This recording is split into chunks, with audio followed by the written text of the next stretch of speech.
So good morning, this is our second to last lecture. We're doing pregnancy today.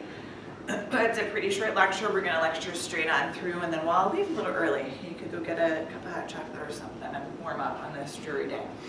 All right, so any questions for me before we start? All right, so pregnancy. Pregnancy is way more complicated than this.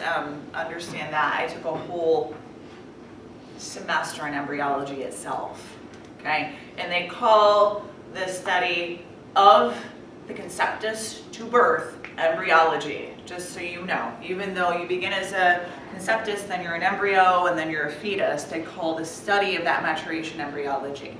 Should you ever get pregnant or your significant other get pregnant, go on and get weekly updates about how the baby matures and grows, because it is eternally fascinating how all these things just happen. Who can tell me, as a sidebar, mostly from cell bio or genetics, why we start as a cell? You're shaking your head, so you're like, no, I don't want to. Why do we start as a cell and turn out humans with distinct characteristics?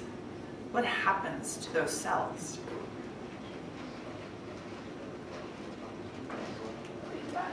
They divide. They start by dividing, and then they start to differentiate. Certain what get turned on in cells? Genes. So you all understand that if you take your cells, they all have the same sequence of genes, right? But why is a liver cell and a brain cell a brain cell? Because those genes get turned on that say, oh, I'm going to be the liver cell. Okay, and it's way more complicated than that. That gets into specificities that are beyond, my comprehension, not my comprehension, but, what I teach in this class, okay? But that's why, as we start to look at this, the baby will start as a bunch of cells and turn into a human. It's fascinating, okay? And by about week 8, you have a little person in there. Right? The heart's beating, the brain's working, it's unbelievable. All right, so some definitions.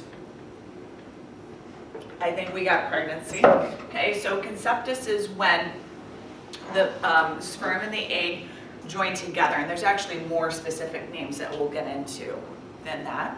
Okay, gestation period, pre-embryo to week 3, is to week 3. Embryo is approximately 3 to 8 weeks. Fetus is 9th week. As I said, embryology is a study of all those periods. Why do we call it that? I don't know. We just do. All right. But when I studied the development of a child in utero, it was called the study of embryology. So just so you know.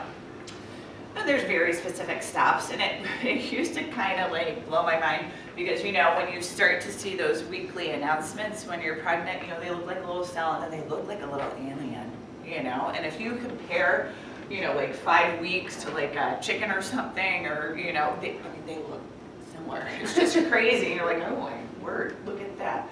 So, but then by about 8 weeks, look at you, little person in there. It's pretty amazing. And then when you go for your ultrasounds and you see what they're doing, it's just crazy. When I went for my week 14, was it? It was 15. But anyway, I had a little bit of espresso that morning, and he was like, oh, so it definitely affects your child, what you're eating. Okay, so be cautious of that. And then look at a baby by 12 weeks. Isn't that amazing? So, pretty cool stuff. Okay. So the conception, we went through those stages of the maturation of the oocyte, right? And it needs to mature into the end of that secondary, right? And then that secondary will be ovulated as the Graafian follicle. And then it'll undergo meiosis. I don't get much into meiosis because I think it's a pretty complicated thing. What I want you to read from meiosis is we have how many chromosomes in an oocyte? 23. And then in a sperm, we have 23.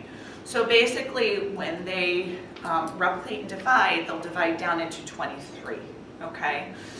So that way, when they meet, they will get your 23 pairs or 46 chromosomes, which is a normal number. What will happen if you do not have a normal number of chromosomes?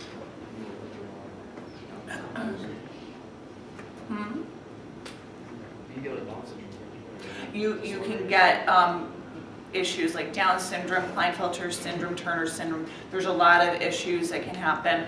If there's a huge genetic abnormality, the child won't be born. Okay, so you've got to at least be close, right, with that. And I believe we've gone over some genetic issues in past lectures. Okay, so it's a good thing to review. It's a pretty short time period. You know, within 24 to 48 hours, you have to have the sperm and the egg meet at the right place in the fallopian tube. Okay, and if they do and they join together, then it has to make its way down at the right period of time and embed into the inner lining or the endometrium of the uterus. So it's pretty crazy how many people get pregnant, but it seems to happen, so obviously somebody's getting it right out there. Okay, millions of sperm. Okay, I was waiting for people to laugh, but thank you for laughing. All right, so millions of sperm. It's very interesting, and I have not been able to find it. One of my friends gave me the name of it. There's a video that shows ejaculate and what happens to sperm in a vagina. I don't know how they did it. Everybody's thinking it, not saying it. I have no idea. But those millions of sperm have different jobs. Some of them will actually, the slower ones, make a tunnel for the stronger, faster ones to swim through. It's pretty cool. So there's millions to, of course, get more to the oocyte. There's millions because they have different jobs, okay?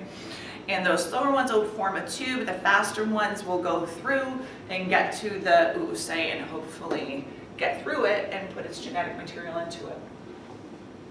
If one attaches to receptors, we're going to go through all these steps. On the oocyte, and that's that zona pellucida that we talked about last week, or was it 2 weeks ago? 2 weeks ago, okay? There are receptors there for the sperm, right? The sperm has to undergo the capacitation though. It's got to release the enzymes that thins the top of the head of the sperm.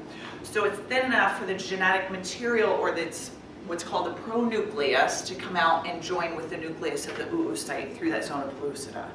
Okay, does that make sense? Okay, so remember that acrosomal head on the sperm? If you don't, go back and look at your notes. We went over it, 2 weeks ago. That acrosomal head releases the enzymes which thins it, and it'll also help to break through that zona pellucida as well. Okay, the corona radiata are the cells around the zona pellucida. It's got to get through both of them. Okay, so the oocyte needs to be in the fallopian tubes in order for the male and the female pronuclei to join together and get those 46 chromosomes. And the reason it's got to be in the fallopian tube is because then it gives it the right amount of time to mature enough to be at the right phase to embed into the endometrium, or the inner lining of the uterus. Are you with me? That's why it's got to happen in the fallopian tubes. If they meet in the uterus, it's too late. It doesn't have enough time to mature to the point where it can latch onto the uterine lining. Okay, so that's why it's got to be in the fallopian tube. Okay, when they come together, it's called a zygote. That means to yoke together. And we're going to go through these definitions on the next screen. Oh, not yet. Hold on. Yeah, we'll go through zygote in just a minute. Okay, but that actually means to yoke together, and that's when they join together, those two cells. Does that make sense? Any questions? No? Okay, so there's two. Your book does not explain this very well, I'll be honest with you. Okay, so I wouldn't really ask you fast versus slow blocks to polyspermy. What does polyspermy mean? Many sperm. So I just told you you've got to have 46 to make a zygote that's viable, right? So if you were to add an extra sperm's pronucleus, right? You'd be 23 above 46. Help me out. 69, is that right? If you had that together, thank you. Okay, so we need to prevent extra genetic material from getting in.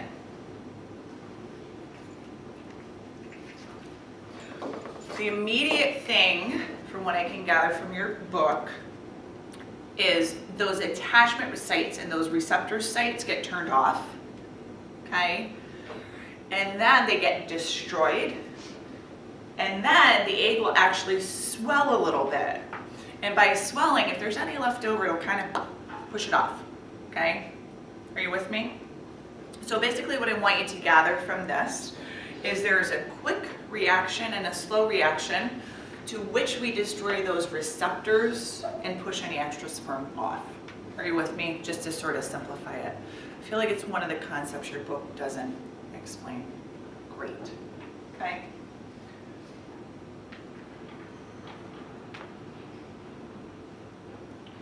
Does that make sense? So receptors are stopped, basically destroyed, and then the oocyte will swell a little bit and push any extra ones off, preventing the extra genetic material from getting in.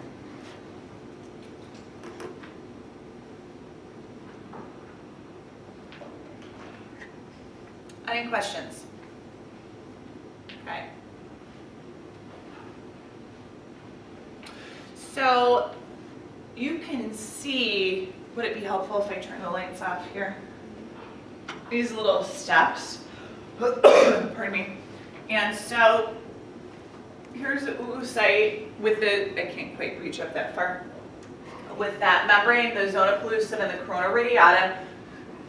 One lucky guy got through, attached to a receptor, right? It'll lose the flagella, and then it'll open up the head of the sperm and dump that male pronucleus in. That genetic material and the female, you can see the attached sperm will just be absorbed, will meet with the female, and they form a mitotic spindle. And what does a mitotic spindle help to start?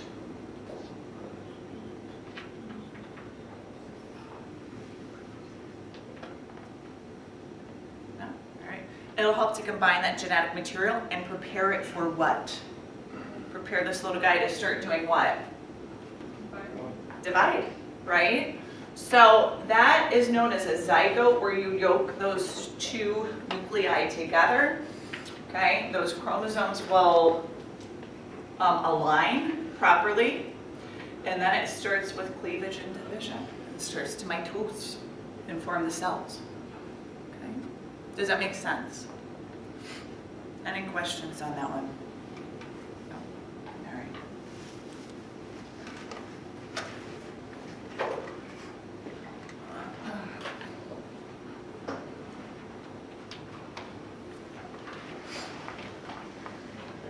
Zygote, I already told you, is when they yoke together. When those two nuclei come together, they form the full complement of 46 chromosomes. Okay. As it starts to divide, it's undergoing cleavage. That's what cleavage is. To cleave it, you know, like you're cleaving it apart or cutting it up. When it gets to the point where it looks like a little ball of cells, it is then known as, oh, you can't see it up top. You could probably see it in your notes though, as a morula. Okay. And you can see, oh, I was looking at it backwards. It shows you where conception happens in the fallopian tubes, and then it matures as it comes down the fallopian tube, and then it'll bed into the uterus. So it gives you kind of that little timeline. I wouldn't ask you the days, just so you know. I won't say like what happens at day 3, what happens at day 5, whatever. Okay? Maybe you should know about a week it takes for it to embed though. What's the morula? Little berry is what morula means. It's when it's cleaved enough to actually look like a little raspberry. Morula. Okay. It'll then start to create a fluid-filled cavity. Okay. And this fluid-filled cavity is subdivided into what's called the inner cell mass, which will be the baby. Is that the fire alarm? I hope it's not a fire alarm. Oh, no. It's the water fountain. It's funny. And then there's this outer grouping of cells called the trophoblast. Okay? The trophoblast is going to be the part that will release substances that will help it to adhere to the uterine lining. Right? It'll release enzymes which will break down some of the mother cells so that it can embed in there. And then it'll actually start releasing hormones, which I'm going to show you in just a minute. Okay? All right, so the inner cell mass is going to turn into the child, and I'll show you those steps. The trophoblast is going to help with the adherence of that blastocyst to the uterine wall, and it's going to turn into the placenta eventually too. All right? The trophoblast. Okay. All right, so are we good with those steps? Zygote, cleavage, morula, blastocyst, trophoblast, inner cell mass. Can you say what the blastocyst is again? The blastocyst is when it divides into the trophoblast and the inner cell mass. So it's the name of it when it's at this phase. Okay. Yep. Any other questions?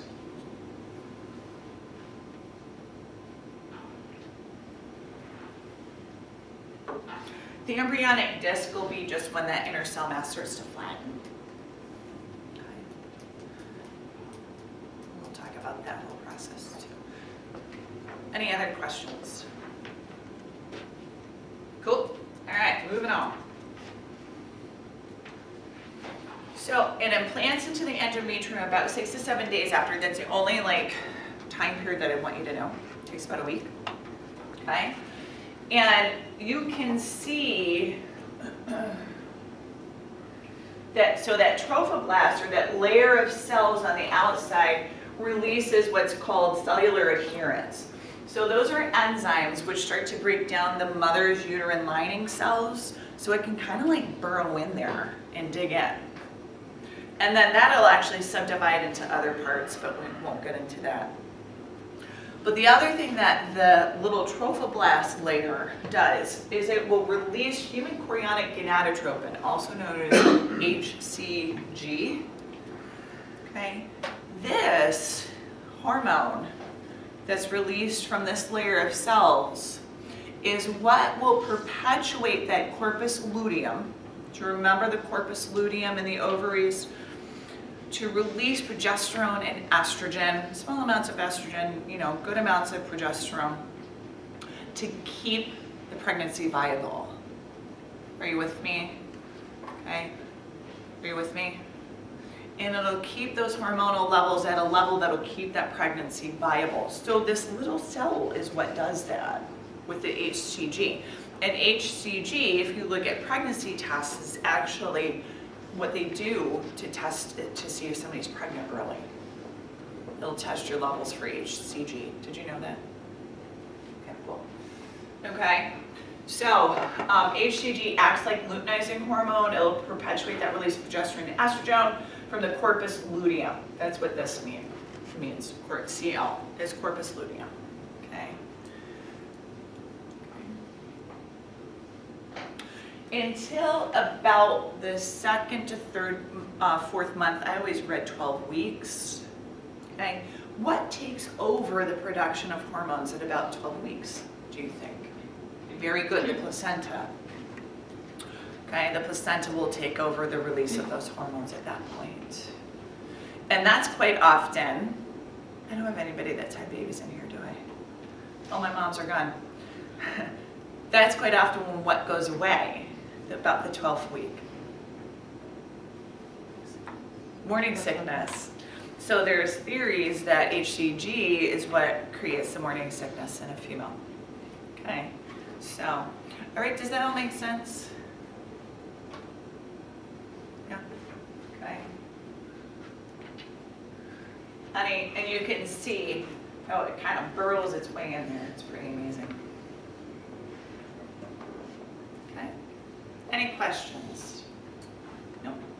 All right, moving on. So placenta and blood supply. There's a maternal portion and a fetal portion, right? And do you think they intermix? What do you think? No, they have their separate. Yeah, they're separate. And I'm gonna show you a picture on the next slide. They come right next to each other, right? And the maternal portion will send whatever nutrients and oxygen across the tissues. It'll be absorbed into the fetal portion.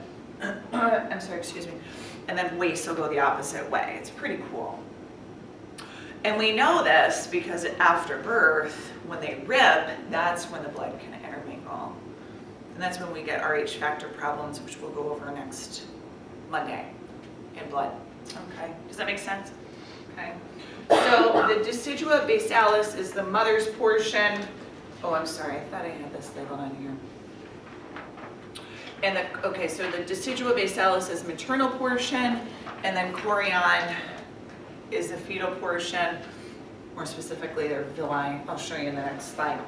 So if we look at this next slide, it's got it labeled right on that picture. Can you see the picture in your notes? Sort of, kind of?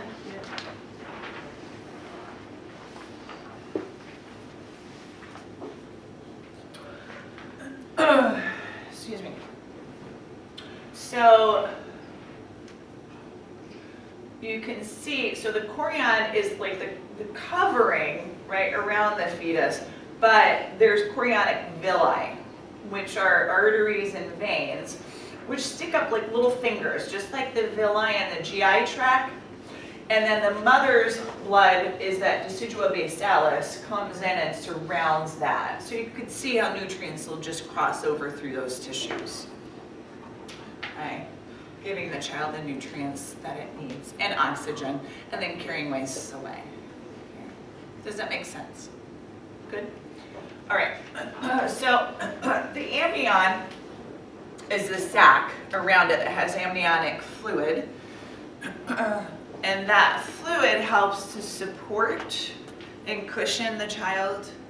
That's the bag of waters, right? If a woman is pregnant, right when she's about ready to give birth, the waters will break, okay? It's the amniotic sac. If that does not break, they'll have to go in and they actually use a little hook and they actually have to break it. Some people it doesn't break, okay? So, it supports and cushions. They can actually, this is kind of cool, taste in that amniotic fluid. One of the theories with children when they eat is if you, as the mother, try to eat as many different things as you can, a child is more prone to being used to different flavors. That's one of the weird kind of theories out there. And I mean, it's not truly substantiated with really solid science, but I can tell you from my 2 kids, I was a cow with my first child. I ate everything. I was ravenous. I was like unbelievable. I was huge. It was like 50 pounds. It was all right here. It was unbelievable. He eats everything. My second, I couldn't eat a thing. I was sick as a dog for 9 months. Just don't know why. He eats nothing. So, you know, it's just an interesting theory. You should, if you get pregnant or your significant other gets pregnant, you should try to eat as many different foods as you can. Why not, right? It's good for you. It's good for the baby. Good, healthy foods. Okay, I had a little addiction with Frosties, flurries, but that's a different, you know, that's not where you want to go. We'll get through it. Okay, so anyway, that's one of the theories. They can taste it through that. Now the yolk sac, I mean, do we really need a yolk sac? Wait, who uses a yolk sac today? You may have eaten some this morning. Eggs, right? This is left over from that. We don't really need it, but it is important structurally for us because it'll turn into those structures, okay, which I'll let you read on your own. Okay, so it is important. It'll turn into structures of the body, as we definitely know that. I'm just not reading because they're right there, right? So you need to know that. Allantois is just a fancy name for what's going to turn into and is the umbilical cord. Everybody calls it the umbilical cord, okay? And that'll be where the blood supply goes into and out of the fetus, obviously, okay? All right, any questions about any of these structures? let me see if,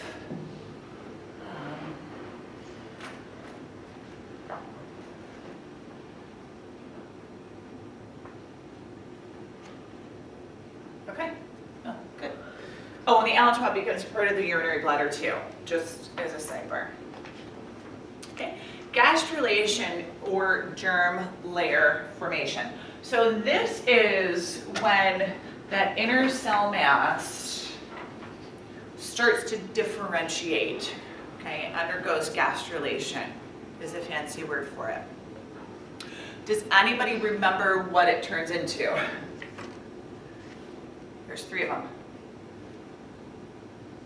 They're called primary germ layers: endoderm, mesoderm, ectoderm, okay? And I mentioned them throughout our studies, but we're gonna look at them more specifically here. And not only is it important to just know this, it's important developmentally, because as these 3 layers start to differentiate into endoderm, mesoderm, ectoderm, they will then go into organogenesis. Are you with me? So that would be creation of what? Organs. The thing clinically that's important to know is that certain organs will develop with other organs at certain times. For example, my 10-year-old has little bumps right here, bilaterally on both of his ears. That correlates and develops at the same time as your kidneys. So children that have bumps in their ears here usually get an ultrasound of their kidneys to make sure that their kidneys have developed properly. Isn't that kind of cool? Okay? I think there's also a correlation with the hips, because I remember him getting an ultrasound of his hips as well. So organogenesis means accretion of the organs, and a lot of them will develop at similar times. So if there's a deformation in one area, there's probably a deformation, or could be a deformation in another area. Okay, are you with me? Okay. I've shared this one other quick story, and then I'll move on. I have a short leg. I've told you guys this over the years, right? It's congenital, it's how I'm born. Kind of interesting, you know. Did you study genetics where you have an attached earlobe or a dangling earlobe? I wonder if hips and ears develop at the same time, because guess what? I have a short leg, but I also have one dangling and one attached earlobe. So, you know, things like that, if you know that those develop at the same time, you could say, huh, well, maybe there's something else going on too. Good thing to know, okay? So anyway, gastrulation, or those primary germ layers, endoderm, mesoderm, ectoderm. This will lead to what's called the primitive streaking. I'm going to show this to you, and then organogenesis, which is the creation of the organs, okay? So neural tube, the ectoderm.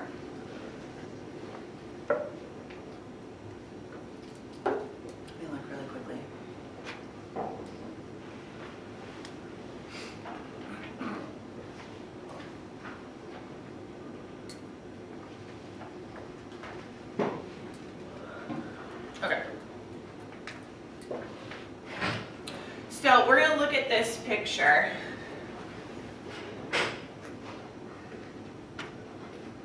I started that, right? That is running, isn't it? Yep. All right.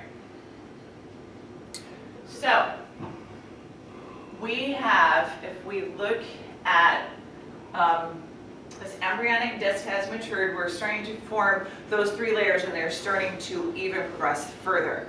We've got ectoderm. And what happens with that ectoderm is it will form a what? A tube. Can you see how that progresses? How it folds up and it'll fold it, you know, around itself. But the other thing, and I wish they drew this out a little bit better, is it also will come and wrap around the entire outside. So the ectoderm will form the nervous system, but it also forms what? Any guesses on the outside of the body? Begins with an E. It forms the epidermis. Isn't that weird? Okay, so the ectoderm is going to form the nervous system, the central nervous system, I should say, and the epidermis. Can you sort of visualize that and how it wraps around? Okay, ectoderm. endoderm, you can't see really well on here, but it would be this bottom layer. Basically, it forms the lining of the gut and the respiratory tract. Okay, I'm giving you broad generalizations, right? It's way more specific than this, but I think hopefully maybe you'll remember these broad generalizations as you go out into clinical work, okay? And then mesoderm is the middle layer. It's going to form basically most of the organs, okay? You know, muscles, skeleton, things like that. And the mesoderm, you can see, is divided into, does it have somites? We're going to talk about somites. And then there's intermediate and lateral mesoderm. We'll sort of go over briefly. Okay? Is that clear? Is that good? Okay. So ectoderm. We'll focus on here. So ectoderm is going to form the epidermis and what's called the neural tube. And that neural tube, and there's actually a neural crest, will form the central nervous system, so the brain and the central nervous system. And then these neural crest cells will actually form part of the ganglia. Okay, so it's mostly central stuff. Okay.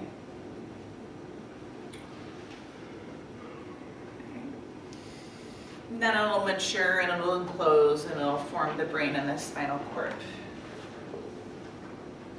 The endoderm, you can see, will fold in and form a central tube. And that will be primarily the inner lining of the gut and the respiratory system for endoderm. Okay. Mesoderm. Now I pointed out that there's somites and then there's intermediate and lateral mesoderm. Okay. Intermediate is going to form a lot of your organs. I won't really ask you specifics because I know that's a lot to remember. The somites are going to help to develop part of the ribs, part of the the vertebra themselves. It'll form the nerves that form the dermatomes. Do you remember what the dermatomes are? They sense peripheral sensation. Remember that? Okay. And then part of the muscles around the spinal cord. Okay. Does that make sense? And then the intermediate and lateral is more focused on creating those organs. Okay. Any questions on that? What was the sclerotome? The sclerotome, that is going to be part of the ribs and the vertebra, so the bones. Sclera means hard, if that helps you to remember. Like scleroderm is hard skin. Okay. Any other questions? All right. Yeah, fetal circulation. Ooh.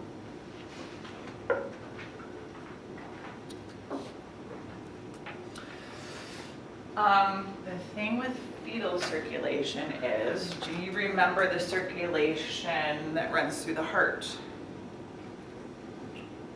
Do you guys remember all the steps through the heart? Some of you missed this with me, didn't you? Okay. Let's do a brief review. So let's review the basic structures of the heart. All right?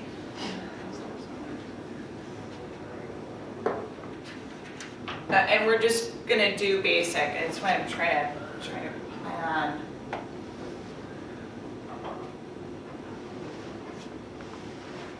Okay. I'm not gonna go through all the steps. I'm gonna try to just give you the basics, right? So, I always teach the heart with a diagram because it's complicated. The way the heart developmentally grows is it starts as one chamber divides to two, divides to four, embryologically speaking, and then it twists. So it's kind of confusing. I think it's good if you learn this chart so you have the basics of where things go into and out of the heart. It really helps to simplify it for you. So anatomically looking, we've got the right side of the heart and the left side of the heart. Okay? Blood, and then we have the right atrium. I'm not even going to do valves. I'm going to try to keep it really simple. Left atrium, left ventricle, and what do we have over here? Right ventricle. Okay. So blood will be returned to the heart after all the oxygen and good stuff is taken out of it. Okay. It'll go through the right side of the heart, from the right atrium to the right ventricle, and then it leaves to go to the lungs, so it can get what? Oxygen, and offload its carbon dioxide. Okay. Once that's reoxygenated, it'll be returned to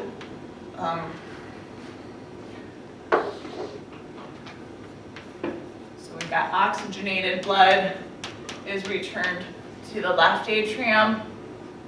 It'll go through to the left ventricle, and then it'll leave by the aorta, which is the main artery to the body.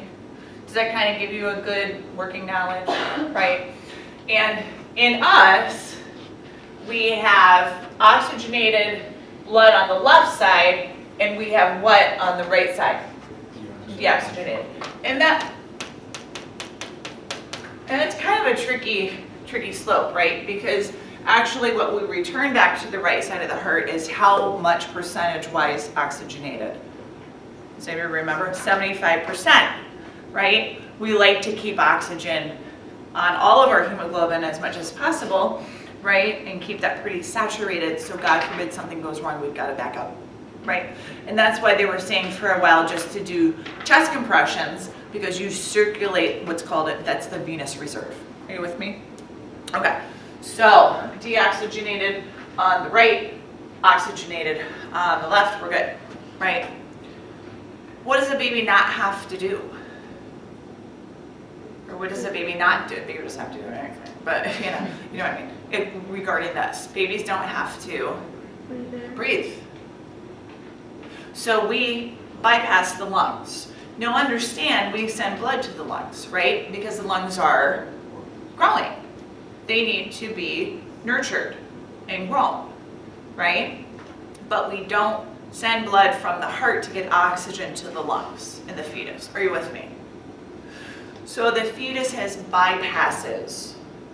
There are several of them that bypass the lungs and send that oxygen-rich blood that comes through the what? The mother breathes, goes into her bloodstream, goes to the uterus, goes through the what? Umbilical cord, right? Gives nice oxygenated blood to the baby. The baby just sends it right out to its body. Are you with me? Okay. So there are shunts that bypass the lungs. So the umbilical vein, and remember a definition of a vein is bringing blood towards the heart. A definition of an artery takes blood away from the heart. We're not talking about whether it's oxygenated or deoxygenated, right? Okay. So the umbilical vein, let me shut one of these lights off. Okay. Brings that nice oxygenated blood in, right? There is a shunt that bypasses the liver called the ductus venosus. Okay? Your inferior vena cava runs through the liver and gets nutrient-rich blood from it. We're going to bypass it with the ductus venosus. Okay? It'll go join right to the inferior vena cava as it goes into the heart, the ductus venosus. It'll go to the right atrium. Okay. At this point, whoops, back to the picture. I'm just going to leave the lights on. At this point, we got this nice oxygen-rich blood in here. We don't need to go to the right ventricle because the right ventricle goes where? To the lungs. At this point, there's a hole, okay? It'll go straight through the, now remember this is the embryological heart, right? This is the fetal heart, right? So it'll go through that hole. This is that hole. Have you ever heard of someone born with a hole in their heart? This is it, okay? If it's completely open, it needs to be surgically closed. You can actually live with it slightly open. Okay. Are you with me? So that is your foraminal valley. It goes to the left heart. At that point, it goes atrium, left ventricle, aorta out to the fetal body. Does that make sense? At what point does that hole like close? Birth. The intrathoracic pressure of the first breath closes that membrane. Theoretically, it might take a little time, but that's a theory. Okay. And does that force the blood to the lungs? At birth? At birth? Yeah, and then it'll start that cycle of what we have. Oh, okay. Yeah, and then it'll go from the right atrium to right ventricle out to the lungs. Okay. All these shunts will close at birth. Does that correlate to like when babies, some babies are born, they're not breathing, and then they have to like incubate a baby? Like No, premature I mean, babies? it may affect this because it's that big, you want babies to come out and be like, wah, right? Because it helps all these to close. Yeah, so it may affect this slightly, but it's not a direct clinical correlation. Oh, Do you know what I mean? Oh, I thought somebody had their hand up. All right, so baby's born, ductus venosus will close, turns actually into a ligament. Foraminal valley will close. I'm going to tell you what those are in a minute. I've got them all listed for you. Will close, and it starts going into that right versus left side blood flow. Any other questions? No? Excuse me. Now there's another shunt. So I go through the list again because I felt like it was helpful, right? Umbilical vein to ductus venosus to inferior vena cava to right atrium to right ventricle, because some of it does sneak down to that right ventricle, okay? At that point, it goes through something called the ductus arteriosus. Now, can you picture back to the heart where the pulmonary trunk crosses right next to the aorta? Do you remember that? Okay, and that pulmonary trunk is what comes off the right ventricle. So some of this wayward blood that we want to keep away from the lungs will sneak into that right ventricle. It'll go up to that pulmonary trunk. It goes through this ductus arteriosus right into the aorta. And you can see this in the human heart, which is pretty cool. It's just that it turns into a little ligament once it closes. Are you with me?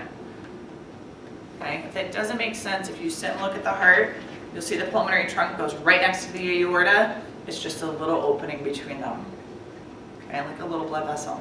Okay, so ductus arteriosus to aorta, and then it'll leave by the umbilical artery when the baby has used all the nutrients and oxygen that it needs.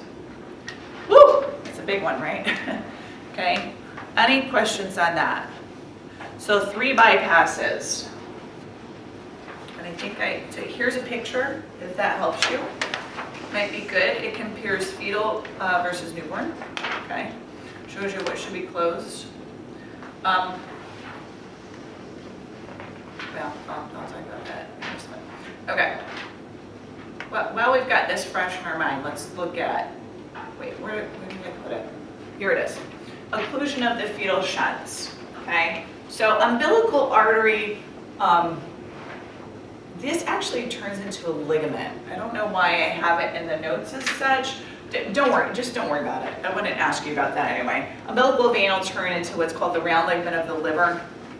It basically is just a ligament that connects from your belly button up to your liver. Okay, that's the leftover umbilical vein.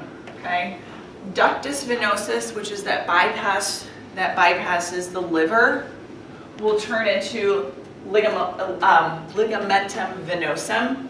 Ductus arteriosus turns into ligamentum arteriosum. And foraminal valley will turn into fossa ovalis. Okay, so you need to know those bottom 3 for sure. I will tell you the most clinically applicable one is going to be fossa ovalis and foramen ovale, because that's the one that can stay open. Okay. And one of the signs of that is a blue baby. The baby tends to look bluer because they're not getting fresh oxygenated blood. Okay. So you do need to know the three for this class. Clinically, really, fossa ovalis is going to be the one that you'll probably most likely see. All right. Any questions on that? All right, good. So let's back up. I thought we're here. Let's just finish that up. And there's a picture. You could see all of them if you wanted to. Okay. Pregnancy effects on mom. Oh, lovely. Lovely things. Okay. Uterine expansion. I talked about this in lab. Your uterus, they do what's called a fundal measurement. It's from the pubic symphysis up to the fundus, or the top of the uterus, to make sure that you're developing at an appropriate rate. Just before birth, your uterus goes all the way up to your xiphoid. And it just will push all the organs out of the way. Okay. Women say they're never the same after children. Well, it's no wonder, right? I think that's partially mental too. That's a different story. Lordosis is what? What's a lordosis? Stop silk kyphosis. What? Stop silk kyphosis. That's the forward curvature of the spine. It's a forward curvature of the spine. And what happens in a pregnant female is she will get hyperlordotic. Her low back tends to curve forward because of the weight. I treated, when I was a chiropractor, several pregnant women. And honestly, by the 7th or 8th month, there's not much you can do. You can get like a belly support that helps, but it's just abnormal stress on your body. And it's just, you know, it's painful, unfortunately. Relaxin is a hormone that's released right before birth that relaxes the joints as well, which creates even more back pain for them because it's just a little unstable. But that relaxin is there for the 3 joints in the pelvis, the 2 SI joints and the pubic symphysis. If you can visualize those, it'll let them relax enough that it'll open ever so slightly to allow the baby to come out. Okay. Weight gain is obvious, but in addition to weight gain is water retention. You retain water. I don't think I have that up there. You retain water to prepare you for delivery. Your body is putting excess fluids in there because it knows it's going to be losing blood and fluids. Okay? So at the end, not only do you have the extra weight gain, you retain a lot of fluids as well. Okay? Folic acid is important. I threw that in there because folic acid helps to prevent what? Spina bifida. I think it's really important, if you are of an age where you can conceive and you are having sex, that you should be taking a good multivitamin. God forbid a child is conceived. Or not God forbid, maybe you want a child to be conceived, I don't know. I didn't mean it that way, okay? So, I mean, if you're not ready for it and it happens, is what I meant. Okay, folic acid helps to prevent spina bifida. Okay, and that, if you don't remember, is the lack of closure of the vertebra around the back part of the spinal cord. Okay, EPA, DHA we can get from, but primarily the best source is fish oil. This is omega-3s and the breakdown of omega-3s. And the reason that these are important is these fats help with the myelination. Well, and a multitude of things. Immunity, anti-inflammatory properties. Okay, so EPA, DHA. Nausea we spoke about will happen primarily in the first 12 weeks. It's usually affiliated with an HCG that we spoke about. Some women are pregnant the whole time. Or yeah, they're pregnant the whole time. Nauseous the whole time they're pregnant is what I meant, okay? Stress incontinence, you know, you're carrying a 10-pound baby on your bladder. Basically, the uterus goes on top of the bladder. Stress incontinence means the inability to hold your urine, okay? Not because you're stressed out, although that can happen as well, but just because of the pressure, okay? Okay, if you ever hang out with a pregnant woman, step out of the way if she has to go to the bathroom, because she's gotta go. Okay, so in varicose veins, you're carrying excess fluids, so you're putting stress on the veins, bringing fluids back anyway. Coupled with that, remember the femoral vein is the only way that we will drain fluids other than lymphatics or small veins from the lower extremities. The femoral veins are in the groin. Where do you put your weight on as a pregnant female? Right there. It puts stress on those femoral veins. So it's good if you have someone who is pregnant to suggest wearing the compression stockings. I wore them my entire pregnancy and I don't have a varicose vein. So, but I also exercised a lot, which helps. I wear a belly belt at the end just because it hurts. You know, you're just so heavy. But I wore compression stockings and I took a really good multi the whole time. So knock on wood. And that could just be jeans, but why not, right? So, 2 weeks ago we talked about like retroverted uterus. Mm-hmm. Will the uterus still like grow the same and push everything out of the way the same? And actually, some women with the retroverted, it'll actually go anteverted after being pregnant. But once they get pregnant, it'll grow the same. It'll actually start to tilt its way forward and grow its way forward because there's really no longer else it can go. But some women stretch those ligaments back out too. Okay, so labor. There's a spike, not a spike, but a rising level of estrogens which will start contractions, and then the fetus will start to release oxytocin and the uterus starts to release prostaglandins. And all of these will work in symphony together to start labor. Okay, contractions start to begin. Oh, let's finish out the hormones. So oxytocin starts first from the fetus, and then the posterior pituitary will take over releasing oxytocin.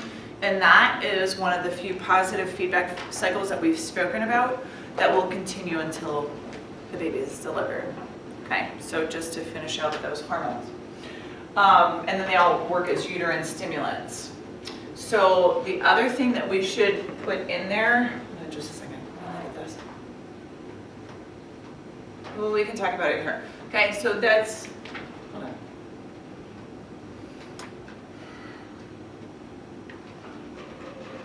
Okay, the other thing that happens as the contractions start to begin is the cervical plug will come out. The cervical plug looks like a little bit of mucus that covered up the os or the opening of the cervix. Okay. And the water will normally break. I spoke earlier about water not breaking for some women. Okay. I'll let you out as early as I promised. I love this stuff. That was fascinating. Okay. If it doesn't break, they have to break the waters. Okay.